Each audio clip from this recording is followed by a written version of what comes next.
액션 let's go 저 건물을 찾으러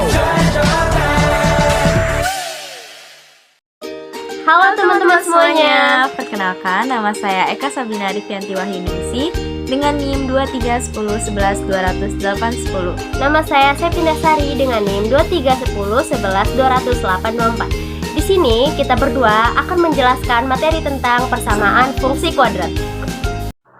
Teman-teman tahu nggak sih apa itu persamaan fungsi kuadrat? Nah, di sini aku bakal jelasin pengertian fungsi kuadrat. Fungsi kuadrat adalah suatu persamaan dari variabel yang mempunyai pangkat tertinggi 2. Fungsi ini berkaitan dengan persamaan kuadrat. Bentuk umum persamaan kuadrat adalah. Sedangkan bentuk umum dari fungsi kuadrat adalah. Di sini saya akan menjelaskan tentang rumus ABC. Kalian tahu nggak sih rumus ABC digunakan untuk apa? Yuk kita belajar bareng-bareng. Rumus ABC biasanya digunakan untuk mencari akar-akar persamaan kuadrat. Rumusnya adalah. Yuk kita langsung masuk ke contohnya. Nah teman-teman bisa lihat contoh soal pada screen di atas ya. Tentukan akar-akar dari persamaan kuadrat x kuadrat ditambah 7x ditambah 10 sama dengan 0. Sebelumnya teman-teman harus tahu yang mana A, yang mana B, dan yang mana C. Yang A nilainya 1, yang B nilainya 7, dan yang C nilainya 10. Kita langsung masuk ke rumusnya ya teman-teman. X1 sama dengan min B ditambah akar dari B kuadrat min 4AC per 2A. Kita masukin angka-angkanya ya, sama dengan min 7 ditambah akar dari 7 kuadrat dikurang 4 dikali 1 dikali 10 per 2 dikali 1. Sama dengan min 7 ditambah akar dari 49 dikurangi 40 per 2. Sama dengan min 7 ditambah 3 per 2. Hasilnya yaitu min 2. Nah, untuk mencari X2-nya, yaitu min B dikurang akar dari B kuadrat dikurang 4AC per 2A. Sama dengan min 7 dikurang akar dari 7 kuadrat dikurang 4 dikali 1 dikali 10 per 2 dikali 1. Sama dengan min 7 dikurang akar dari 49 dikurangi 40 per 2. Sama dengan min 7 dikurang min 3 per 2 sama dengan min 5. Jadi, hasil akar-akar dari persamaan x kuadrat ditambah 7x plus 10 sama dengan 0 adalah x min 2 atau x min 5. Selanjutnya, kita belajar mencari titik potong terhadap sumbu X dan sumbu Y. Yang pertama, kita mencari titik potong terhadap sumbu X.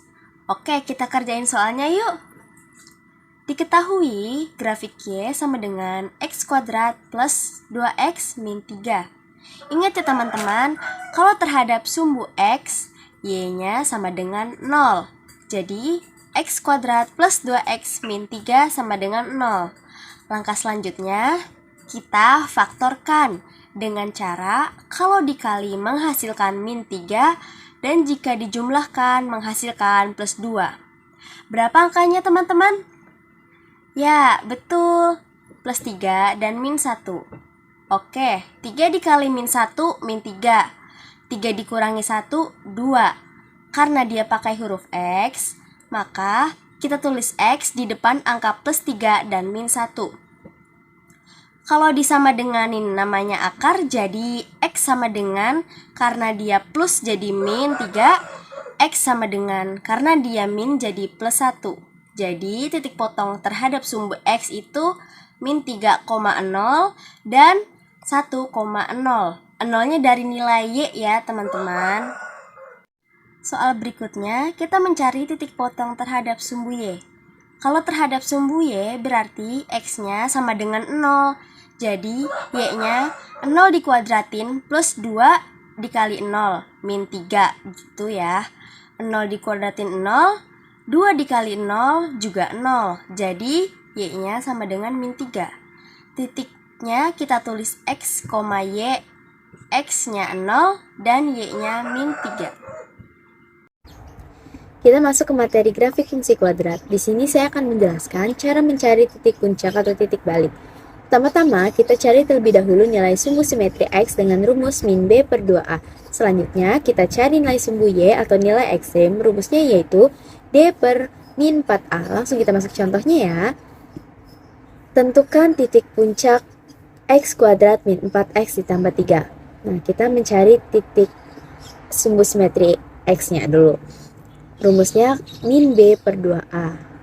Langsung x sama dengan min 4 per 2 dikali 1. Jadi hasilnya x sama dengan 2. Nah, untuk mencari nilai y, karena di soal x kuadrat min 4x ditambah 3, jadi kita langsung masukin nilai x-nya ya.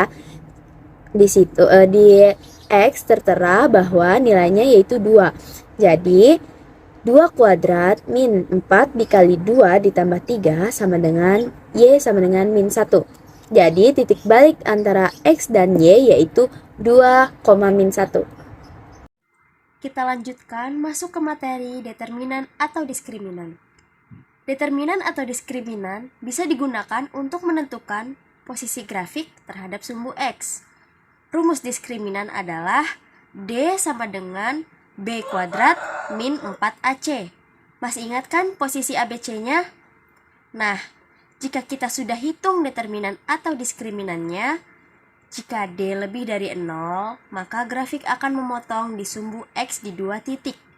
Jika D sama dengan 0, grafik akan menyinggung sumbu X di 1 titik. Dan jika D kurang dari 0, maka grafik tidak menyinggung sumbu X.